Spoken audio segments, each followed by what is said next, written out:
नमस्कार. चॅनल बी प्रस्तुत आरोग्य मंत्र मध्ये आपल्या सर्वांचं मनपूर्वक स्वागत. रंगनाथ हॉस्पिटल कोल्हापूर आणि गोकुळ IVF सेंटरचे संचालक डॉक्टर प्रवीण हेंद्रे आपल्या सोबत आहेत. डॉक्टर नमस्ते. गेले काही दिवस आपण स्त्रीचं आरोग्य आणि विशेषतः गर्भाशयाच्या संदर्भात आपण चर्चा केलेली आहे. आत्तापर्यंत आमच्या एक गोष्ट लक्षात आलेली आहे की भले आम्ही जरी डॉक्टर नसलो तरी सुद्धा थोडंफार का होईना पण त्याबद्दलचं ज्ञान, शरीर विज्ञान ज्याला आपण म्हणतो, तर त्याची थोडीफार जाणीव आता व्हायला लागलेली आहे. या संपूर्ण शरीराची रचना कशी असते, गर्भाशय कसं असतं, त्याच्यानंतर त्याच्यामध्ये नेमके काय काय प्रॉब्लेम्स येऊ शकतात, फायब्रॉइड झालं म्हणजे नेमकं काय होतं, कुठले फायब्रॉइड्स काढावे लागतात, कुठले काढले नाही तरी चालू शकतात, यामुळं गर्भवाढीला कशा पद्धतीनं धोके उत्पन्न होतात, याबद्दलची सगळी माहिती या काही एपिसोड्समधनं आपल्याला मिळालेली आहे. पण मागच्या एका एपिसोडमध्ये तुम्ही बोलता बोलता असं म्हणालेला होतात की जेव्हा पेशंट आपल्याकडे येतो किंवा तुमच्याकडे डॉक्टरांच्याकडे येतो तर त्यावेळेला पेशंट त्यांच्या शंका विचारायच्या ऐवजी जे अर्धवट ज्ञान त्यांना असतं त्याच्यावर जास्त ठाम असतो. थोडक्यात सोशल मीडियाचा जो काही प्रचंड इन्फ्लुएन्स आहे किंवा माहितीचा प्रचंड जो रेटा आहे त्या रेट्याच्या खाली हा पेशंट येतो आणि तुम्हाला प्रश्न विचारत असतो आणि हेच खरं असं म्हणतात. तर त्याबद्दल तुम्ही काय सांगाल? ते म्हणजे आता काय माहिती आहे का की भांडार भरपूर आहे. म्हणजे गुगलवरती मी परवा गेल्या वेळेस सांगितलं की कचरा भरपूर आहे आणि खरं नॉलेजसुद्धा भरपूर आहे.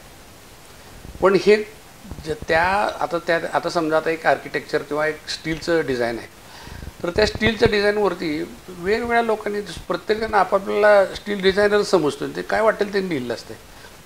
आता मी जर काय ते बघितलं तर मला सगळंच बरं वाटणार आहे, पण त्यातला जो स्टील डिझायनर आहे, खरा आर्किटेक्ट आहे, त्यालाच ते कळू शकणार आहे की ह्यातलं खरं काय आणि खोटं काय. बरोबर. तसंच तुम्हाला सांगतो की आता काही गोष्टी आता म्हणजे एंडोमेट्रियोसिस किंवा ॲडिनोमायोसिस, फायब्रॉइड, ह्याच्यासाठी त्यांनी म्हणजे जीवनशैलीमध्ये अशा प्रकारे बदल करा, हे खा ते खा आणि त्यानंतर मग आपल्याला हे सगळं बरं होऊ शकेल.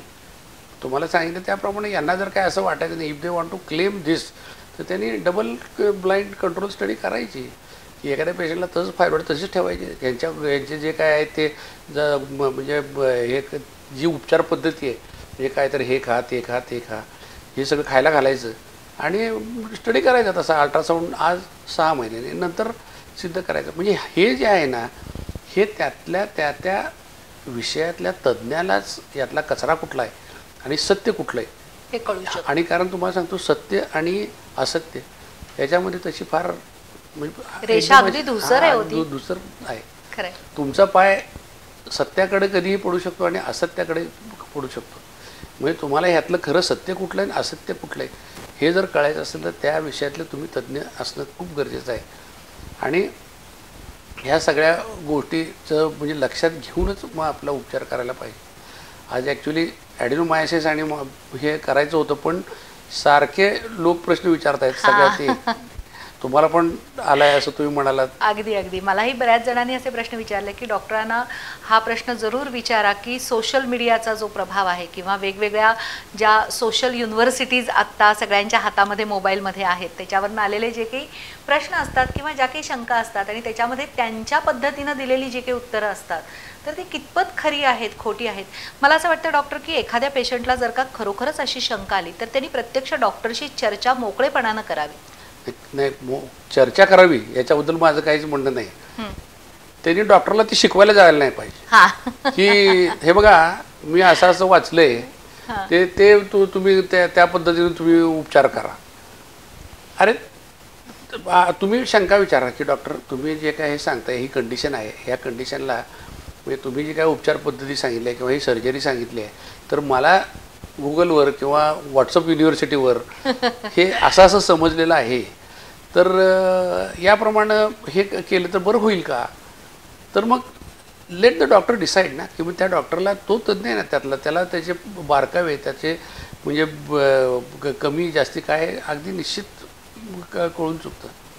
तुम्हाला सांगतो की म्हणजे आता कुठलीही समजा एखादी कंडिशन आहे आता म्हणजे गायनेकॉलॉजिकल कंडिशन असो किंवा कुठली कंडिशन असू दे तर त्या कंडिशनवरती जेव्हा तुम्ही निदानापर्यंत पोचता म्हणजे आपण सगळे पूर्वीचे हे केले तपासण्या केल्या सगळं केलं पेशंटने एक कंप्लेंट सांगितली त्या अनुषंगानं आपण तपासण्या केल्या आणि एखाद्या निदानाला आपण पोचलो, तर त्या निदानाला पोचल्यानंतर एक तर म्हणजे त्या पेशंटला औषधोपचार करून बरा करता येऊ शकतो.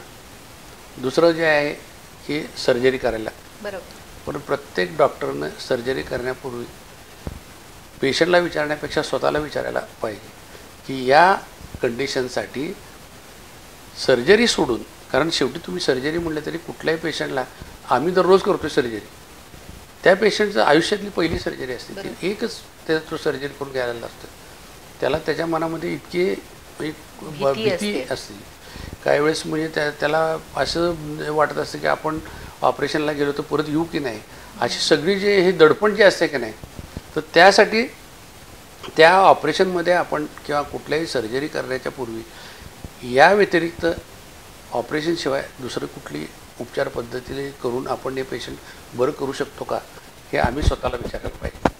त्यानंतर दुसरी गोष्ट म्हणजे हे जे काय ऑपरेशन आहे हे करत असताना ह्याचं काय प्रत्येक ह्याला, म्हणजे समजा आता आपण तुम्ही गाडी चालवता तर गाडीला एक इथून मुंबईला जाणाऱ्या 1 लाख गाड्या आहेत, त्यातल्या एका गाडीला ॲक्सिडेंट आहेच की.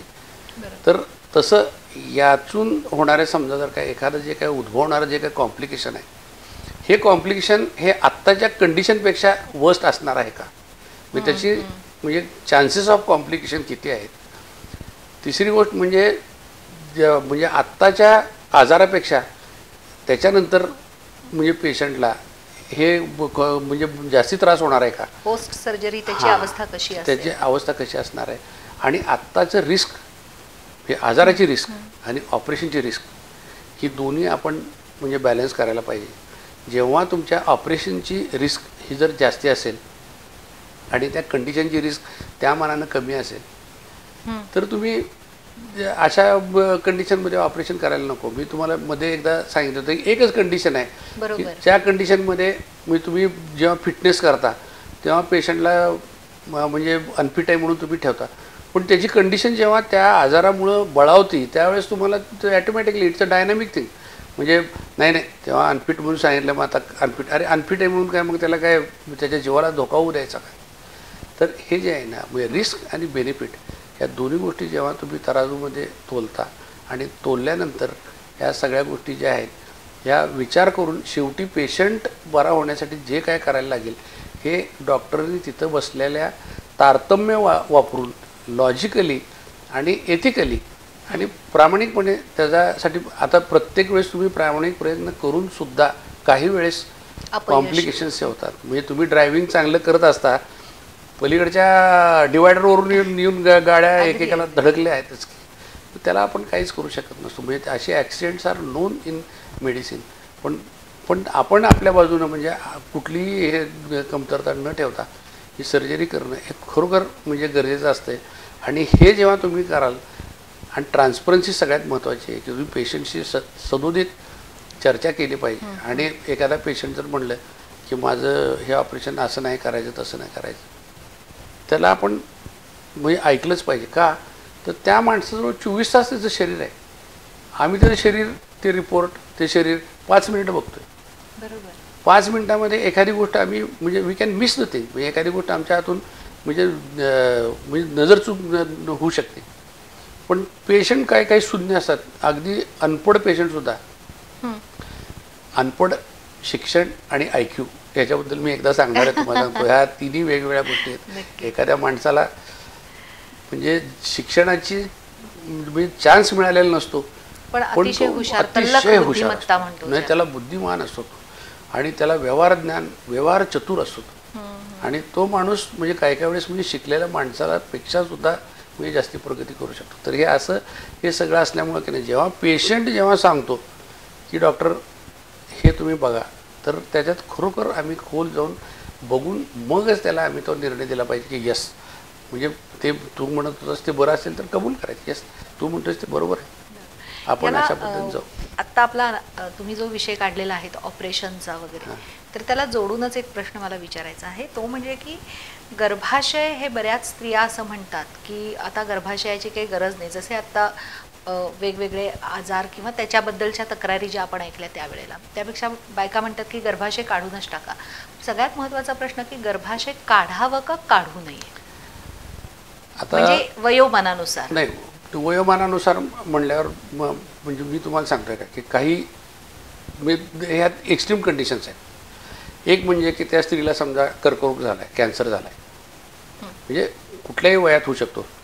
अगदी 2 वर्षाच्या 3 वर्षाच्या मुलीला सुद्धा एखाद्या वेळेस म्हणजे अगदी रेअर आहे कॅन्सर होऊ शकतो. आणि 60व्या वर्षाच्या 50व्या वर्षाच्या स्त्रीला सुद्धा कॅन्सर होऊ शकतो. कॅन्सर झाला की त्याला रॅडिकल सर्जरी तुम्ही केलीच पाहिजे.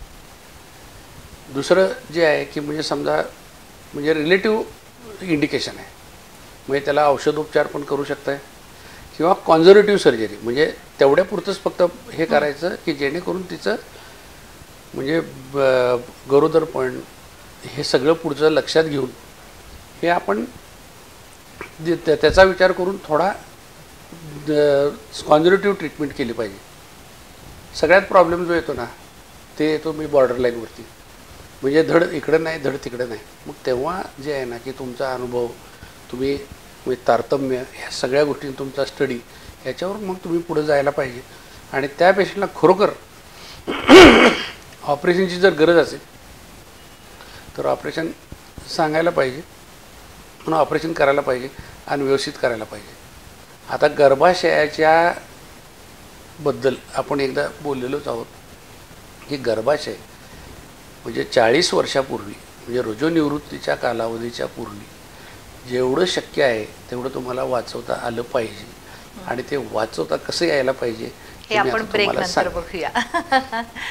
मंडळी, इथे घेऊया एक छोटासा ब्रेक आणि ब्रेक नंतर गर्भाशय वाचवायचं जर का असेल तर ते कशा पद्धतीनं वाचवायचं याबद्दल डॉक्टर आपल्याला डिटेलमध्ये माहिती सांगणार आहेत. आरोग्य संवर्धन आणि विविध आजारांविषयी जनजागृती करणारा चॅनल बी चा कार्यक्रम आरोग्य मंत्र. आजाराची लक्षणं, खबरदारी आणि उपचार पद्धती याबद्दल माहिती मिळेल तज्ज्ञ आणि अनुभवी डॉक्टरांकडून. आरोग्य मंत्र मध्ये पहा रंगनाथ हॉस्पिटलचे स्त्रीरोग तज्ज्ञ डॉक्टर प्रवीण हेंद्रे यांना. या कार्यक्रमात आपण त्यांच्याशी IVF म्हणजे काय, संतुलित आहार कसा असला पाहिजे, फॅब्रॉइड म्हणजे काय, 2 सीझर झाले तर रिस्क नेमकी कोणती असते, लहानपणापासून मुलींची वाढ होत असताना त्यांच्या आरोग्याची काळजी कशी घ्यायची या सर्वांविषयी संपूर्ण माहिती. आरोग्य मंत्र दर शनिवार सायंकाळी 7:30 वाजता 532 क्रमांकाच्या बी चॅनलवर. ब्रेक नंतर पुन्हा एकदा आपल्या सगळ्यांचं मनपूर्वक स्वागत. आणि एका महत्त्वाच्या विषयावर आपण अगदी हसत खेळत चर्चा करतो आहोत. चर्चा जरी हसत खेळत वाटत असली तरी डॉक्टर विषय अत्यंत महत्त्वाचा आहे आणि तो म्हणजे की गर्भाशय का काढलं जातं किंवा का काढावं आणि ते वाचवण्यासाठी आपण काय काय उपाय करू शकतो. तुम्हाला ह्या गर्भाशयाच्या शस्त्रक्रियेची गंमत सांगतो की जगात जेवढी सर्जरीज होतात त्यातली ही एकमेव सर्जरी जी सगळ्यात जास्त होती. बरं. आता तुम्ही युनायटेड स्टेट्समध्ये जर विचार, आपल्याकडे काही एवढं डॉक्युमेंटेशन होत नाही, पण युनायटेड स्टेट्स ऑफ अमेरिका म्हणजे आपलं USA अमेरिकेमध्ये एका वर्षाला 6 लाख गर्भाच्या पिशव्याचं सर्जरी होते. अरे बापरे. आणि आपल्याकडं हे नाही आहे, पण तरीसुद्धा एक सर्वे आहे इंडियामधला सुद्धा. तर त्या इंडियामधल्या सर्वेमध्ये आंध्र प्रदेश हे सगळ्यात टॉपला आहे आणि त्या आंध्र प्रदेशच्या पुढे आपलं बीड टॉपला आहे. म्हणजे महाराष्ट्रातला बीड जिल्हा मागे एकदा तुम्ही याचा उल्लेख केलेला होता, ऊसतोड कामगार महिला. ते बीड जिल्ह्यामध्ये त्यासाठी सोशल ते कारण आहे त्यासाठी. म्हणजे बीड जिल्ह्यामधल्या 40 ते 45 वर्षाच्या स्त्रियांच्या याच्यामध्ये त्यांनी प्रमाण 11 ते 15% स्त्रियांची गर्भाशय काढलेली आहेत. दुसरं म्हणजे ऑल ओव्हर इंडिया त्यांचा सर्वे जो आहे तर त्यामध्ये 3.2% हे गर्भाशय काढलेले आहेत. सगळ्यात कमी जे आहेत आसाममधले आहेत 0.9%. आणि त्याच्यानंतरचा म्हणजे बीडच्या वरचा जो नंबर येतोय तो आंध्र प्रदेशातला आहे. आंध्र प्रदेशामध्ये का तर आंध्र प्रदेशामध्ये मी एक 15 ते 20 वर्षापूर्वी लॅप्रोस्कोपिक हिस्टेक्टॉमी म्हणजे गर्भाशय काढायच्या शस्त्रक्रियेचं मुंबईमध्ये एक वर्कशॉप होतं, म्हणजे लाईव्ह वर्कशॉप ट्रेनिंग प्रोग्राम होता. तर त्या ट्रेनिंग प्रोग्रामला ज्या म्हणजे तिथे जे काय आम्ही सगळे ट्रेनिंग होतो तर त्या ट्रेनिंगमध्ये 50% जास्ती स्त्री म्हणजे डॉक्टर्स त्या आंध्र प्रदेशातल्या होत्या. मी त्यांना बसल्या विचारलं, म्हटलं का हो तुम्ही एवढे लोक का आलाय, म्हणलं काय इतकं तुमच्याकडं हे आहे. नाही म्हणलं आमच्या आंध्र गव्हर्नमेंटनं गर्भाशयाची पिशवी जर दुर्मिळीतनं काढली तर 30,000 रुपये अनुदान नाही म्हणजे डॉक्टरांना द्यायचं असं. म्हणजे हे पेशंटचा खर्च गव्हर्नमेंट करणार. बरं. निघाल्या की मग पिशव्या. ते झालं की 9% स्त्रियांची आंध्र प्रदेशातली गर्भाशय नाही आहेत. म्हणजे अरे बापरे, पण हा एक मोठा सामाजिक धोका आहे. सामाजिक धोका आहे. आता तुम्हाला सांगतो काय माहिती आहे का, की म्हणून मी मगाशी म्हटलं तारतम्य. आम्ही सुद्धा तारतम्य वापरलंच पाहिजे. हे म्हणजे पेशंट म्हणतं की माझं गर्भाशय काढ, तर नाही. तर गर्भाशय काढायची मुख्य कारणं काय काय आहेत हे मी तुम्हाला पहिल्यांदा सांगतो. सगळ्यात पहिलं जे कारण आहे ते अति रक्तस्राव, ज्याच्याबद्दल आपण मेनोरेजियाबद्दल भरपूर बोललेलं आहे. दुसरं कारण आहे ते म्हणजे फायब्रॉइड युटरस. तिसरं कारण आहे ते म्हणजे ॲडेनोमायोसिस आणि एंडोमेट्रियोसिस, ज्याच्यावर आपण बोलणार आहोत. नक्की बोलणार आहे, त्याच्यावर डिटेल बोलणार.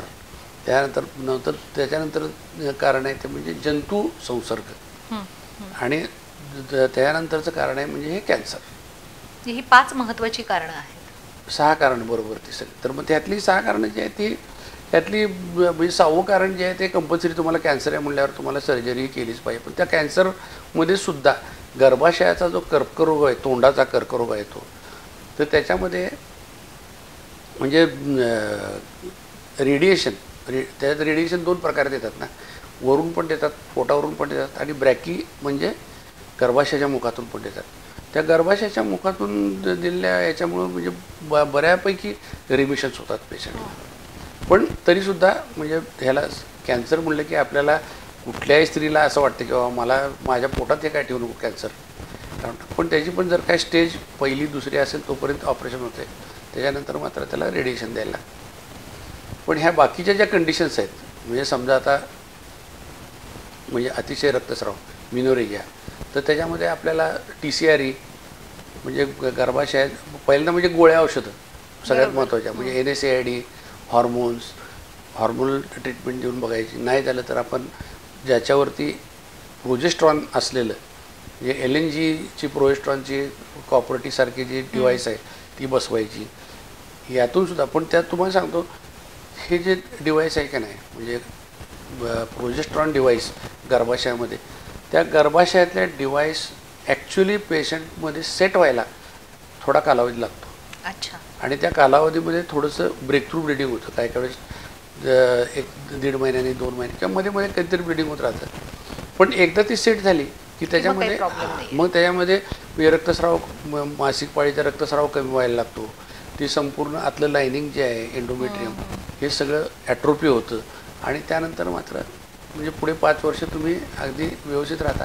पण सबूर पाहिजे की ती जी काय 4-5 महिने जे लागणार आहेत सेट होण्यासाठी ते व्हायला पाहिजे. ते जर नसेल मग आता कॉन्झर्वेटिव्ह ऑपरेशन जर करायचं म्हटलं तर बलून ॲब्लेशन आहे. म्हणजे बलून, गरम पाण्याचा बलून असतो गर्भाशयामधल्या त्या सगळ्या ऊती आहेत त्या सगळ्या त्या म्हणजे तो त्याचा रक्तपुरवठा वगैरे नष्ट करतो.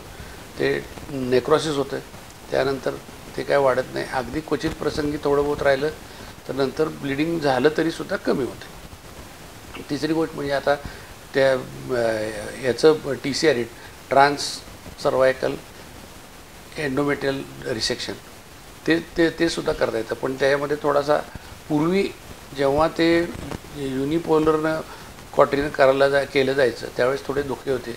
पण आता बायपोलर कॉटरी चांगली नवीन टेक्निक आली आहे, त्याने हे करता येतं. मग नंतर तुमचं लेझरनं ॲब्लेशन करता येतं. त्यानंतर आता क्रायो ॲब्लेशन आलं आहे. म्हणजे एवढ्या सगळ्या गोष्टी तुमच्या मिनोरेजियासाठी किंवा DUB, म्हणजे ज्याच्यामध्ये कुठलाही व्याधी आपल्याला आढळलेला नाही पण रक्तस्राव आहे, तर अशा पेशंट्समध्ये हे उपचार करता येतात. दुसरी कंडिशन म्हणजे फायब्रॉइड. तर फायब्रॉइडबद्दल तर आपण गेल्या वेळेसच बोललेलो आहोत. आणि त्यानंतर येतं म्हणजे त्याच्यावेळेस म्हणजे ते सगळं म्हणजे फक्त तुम्ही लागला तर फायब्रॉइड काढू शकता किंवा त्याला ॲब्लेशन करू शकता, त्याला रक्तवाहिनी जाणारी बंद करू शकता अशा प्रकार, किंवा FUS नट्या झोपवायचं त्या याच्यावरती मशीनवरती, ते सगळं झालेलं आहे. आणि त्यानंतर जो येतो तो म्हणजे एंडोमेट्रियोसिस. तर एंडोमेट्रियोसिसमध्ये मात्र फार कॉम्प्लिकेटेड आहे. त्याच्यावर आपण निश्चितपणे म्हणजे कारण त्याच्यावर जेव्हा एंडोमेट्रियोसिसबद्दल आपण बोलू तेव्हा त्याच्यावर आपण नक्की हे करूया. ॲडेनोमायोसिस आणि एंडोमेट्रियोसिस हा फार ज्वलंत प्रश्न आहे तो, आणि तो थोडा किचकट आहे समजायला पण, उपचार करायला पण, आणि पेशंटसाठी सुद्धा तो किचकट आहे. तर त्याच्याबद्दल आपण निश्चित पुढच्या भागामध्ये बोलणार आहोत. जंतू संसर्गामुळे जर काय एखादा भाग जर हे झालेला असेल म्हणजे व्याधीग्रस्त झाला असेल तर तेवढाच पार्ट तुम्ही काढू शकता. म्हणजे समजा टिओमास आहे म्हणजे ट्यूब आणि ओव्हरी याचं एक इन्फेक्शन होऊन गट्टा तयार झालेला आहे आणि तो तुम्हाला त्रास देतोय, पोट दुखतोय, तेवढा भाग काढला तरी चालतो, बाकीचे गर्भाशय तुम्ही ठेवलं तरी चालतं. अच्छा. आणि मग आता कॅन्सरबद्दल तर मी तुम्हाला सांगितलंच आहे. आणि ह्याचे जे कॅन्सर तर काढायला लागतं. आता शेवटी प्रश्न जे येतो तो समजा काढायचं केन प्रकाराने काढायचा निर्णय घ्यावाच लागला तर त्याच्या वेगवेगळ्या पद्धतीनं काढता येऊ शकतं. एक तर म्हणजे पोट उघडून काढा किंवा पोटावाटे काढा. पोटावाटे काढताना पण तुम्हाला टाक्याचं सर्जरी करता येते. दुसरी सर्जरी दुर्बिणीतून करता येते. तिसरी सर्जरी रोबोटिक सर्जरी करता येते. म्हणजे ह्या सगळ्या कोल्हापूरमध्ये उपलब्ध आहेत काय पण प्रत्येकाचे जे हे आहेत ना फायदे तोटे असे आहेत की आता पोटाची म्हणजे टाक्याची सर्जरी आता शक्यतो कुणी स्वीकारत नाही. कारण तुम्हाला लवकर घरी जाता येतं, जेवण खाण लवकर होतं, रिकव्हरी लवकर होती, तुम्ही परत नंतर तुमच्या कामावर जाऊ शकता. ह्या सगळ्या गोष्टीसाठी लॅप्रोस्कोपी हे आले. रोबोटिक सर्जरी अजून तेवढी रुजलेली नाही कारण त्याचे एक म्हणजे कॉस्ट पण जास्त आहे आणि तेवढं तंत्रज्ञान अजूनही म्हणजे पुढं गेलेलं नाही. आणि दुसरं काय की म्हणजे खरं माझं जर मत विचाराल कदाचित रोबोटिकवाले मला म्हणतील की हा काय बोलतोय, पण रोबोटिकला जो हे आहे काय म्हणतात त्याला लर्निंग कर्व आहे हा खूप मोठा आहे. अच्छा. आणि म्हणजे लॅप्रोस्कोपीपेक्षा. आणि दुसरी गोष्ट म्हणजे की जितके पैसे किंवा जितका वेळ आपण त्यामध्ये घालवणार आहोत गायनेकॉलॉजिकल सर्जरीमध्ये तेवढा त्याचा लॅप्रोस्कोपीपेक्षा जास्ती बेनिफिट होऊ शकत नाही. मग तेच सांगतो तुम्हाला की म्हणजे कुठलीही गोष्ट एस्टॅब्लिश होण्यासाठी it has to be time tested. आता लॅप्रोस्कोपीसुद्धा एस्टॅब्लिश व्हायला जवळजवळ 30-35 वर्ष झाले आणि 35 वर्षानंतर आज ते म्हणजे सर्व दूरपर्यंत पोचलेलं आहे. त्यातल्या त्यात तुम्हाला सांगतो हर्नियाची सर्जरी, गॉल ब्लॅडरची surgery is a gold standard for laparoscopy. तसं खरं सांगायचं तर म्हणजे रोबोटिक सर्जरीला प्रोस्टेटचा कॅन्सर आणि हृदयाची सर्जरी जी आहे हे गोल्ड स्टँडर्ड आहे. म्हणजे तो फाईन गोष्टी लागतात तिथे. गर्भाशयाच्या पिशवीच्या बाजूला काय कशाचं काय फाईन लागतं काय ते लॅप्रोस्कोपीद्वारे होऊ शकते आणि कॉस्ट इफेक्टिव्ह होत नाही ती. म्हणजे जेवढी तुम्ही म्हणजे time consuming plus cost effective आणि तेवढी टेक्नॉलॉजी ती मशीनच त्याचं जर काय 5 कोटी 6 कोटीचं जर असेल तर ते चालवणाऱ्याला पण परवडत नाही आणि करून घेणाऱ्याला पण परवडत नाही. आणि आपल्याकडे काय गव्हर्नमेंटची स्कीम खाली रोबोटिक सर्जरी काय फ्री नाही आहे. तर त्यामुळं ते जर असतं तर एखाद्या वेळेस ते सुद्धा म्हणजे चांगलं डेव्हलप झालं प्रचार प्रसार झाला. पण हे अशा पद्धतीनं सर्जरी करता येते. आणि टाईम टेस्टेड खरी जी पद्धत आहे टाईम टेस्टेड म्हणल्यावर मला एक गोष्ट नक्की लक्षात येते ती म्हणजे टाईम टेस्टेड आपल्याकडे सगळ्यात मोठं काय तर भाजलेली वीट. मोहनजोदाडो हडप्पाच्या म्हणजे ज्या ड्रेनेज सिस्टीममध्ये वापरलेली 3000 वर्षापूर्वीची आजही त्या अजून वापरल्या जातात. तसं टाईम टेस्टेड जर म्हणाल तर नाही जनन मार्गावाटे केलेली शस्त्रक्रिया मग तो जर अंग बाहेर येत असेल गर्भाशय सैल होऊन खाली सरकला असेल, मूत्राशयाची पिशवी जर खाली सरकली असेल म्हणजे गुरुद्वाराची हे सुद्धा म्हणजे आतडं जर काय खाली सरकलं असेल म्हणजे त्याला सिस्टोसिल रेक्टोसिल आतड्याच्या एंट्रोसिल म्हणतात ते एंट्रोसिल आणि युट्राईन प्रोलॅप्स जर असेल तर जनन मार्ग केलेली सर्जरी गर्भाशयाची ही सगळ्यात टाईम टेस्टेड चांगली. आणि म्हणजे मला जर विचारलं मी जर स्त्री असतो मला जर कोणी विचारलं असताना माझं जनन मार्गावाटे काढायची जर वेळ आली गर्भाची तर त्यातनं काढ बाबा. किंवा दुसरी गोष्ट म्हणजे दुसरं त्याच्यामध्ये पण अजून एक आहे की ज्यामध्ये गर्भाशय खाली सरकलेलं नाही आहे पण नॉन डिसेंट वजाइनल हिस्टेक्टॉमी म्हणतात त्याला की म्हणजे ते त्याच्यामध्ये तुम्ही एक्सपर्टाईज व्हायला लागतं. आणि त्याप्रमाणे जर केलं तर that is the best surgery which you can do. आणि बाकीचं आता हे तर जेवढं तुम्हाला गर्भाशय वाचवता येऊ शकेल तेवढं वाचवणं खूप गरजेचं. आणि शक्य झालं तर जनन मार्गावाटे काढा. 2 नंबर येते ते लॅप्रोस्कोपी येते आणि 3 नंबर नाईलाज असेल तर तेव्हा तुम्हाला ओपन सर्जरी करायलाच लागते. नक्कीच. आज हा एक वेगळाच विषय आपण घेतलेला होता आणि स्त्रीच्या आयुष्यामध्ये गर्भाशय हे अत्यंत महत्त्वाची भूमिका बजावत असतं, कारण मातृत्वाची सगळ्यात मोठी देणगी तिला याचद्वारे मिळत असते. पण काही कारणास्तव जर का या गर्भाशयाला काढायचंच असेल तर त्यासाठी नेमक्या कोणत्या उपचार पद्धती आहेत आणि कशा पद्धतीनं आपण ते वाचवू पण शकतो आणि अगदी काढायचंच जर का झालं तर काय पद्धतीनं काढू शकतो, या सगळ्याबद्दलचा एक उहापोह आजच्या या भागामध्ये आपण केलेला आहे. सरांनी मगाशी सांगितल्याप्रमाणे की पुढच्या वेळेचा जो विषय असेल तर तो खूप महत्त्वाचा असणार आहे, तेव्हा पुढचा एपिसोड पण बघायला अजिबात विसरू नका. नमस्ते.